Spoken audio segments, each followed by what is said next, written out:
Unang linggo ng May. Kasi uuwi ako ng 11. Dito, nandun ka nun, sama ka dun.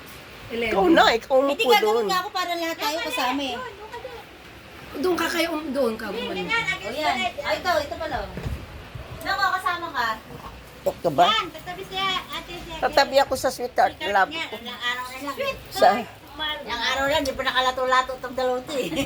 Wala daw, ayaw daw ano eh. Tumutot na. 1, 2, 3. Lato-lato ba? Lato-lato. Push mo na yan.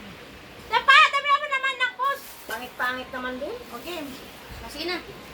Yan. Sawa. 1, 2, 3.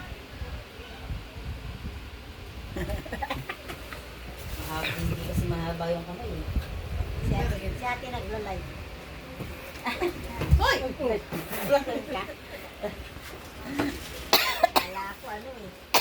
Hi live! video to. Video. Welcome to our vlog. Welcome to Philippines. Video yan oh. Thanks sister. Video. For dinner. Dito, nag-dinner kami ni Nana Penny. Yeah. Sonia, si Sally. So yummy the food. Yung aking dalawang Because kapatid the na okra is so magaganda. very yummy. Yung pamangkin kong si Chiche na maganda. Pwede na ibenta. Galing Japan yan. Tugi oh, tugi. Yun yung anak kong si Michelle na napakaganda. Yun. Magkano kaya? Magkano? Pagod na daw siya. Magkano kaya? Kaya bigayan. Bayaran mo lang yung motor ko, masay na. Pwede, hindi wala nang obligasyon. No. Hindi na nga daw nagbabayad eh. Oh, wala obligasyon. Baka ba? Pwede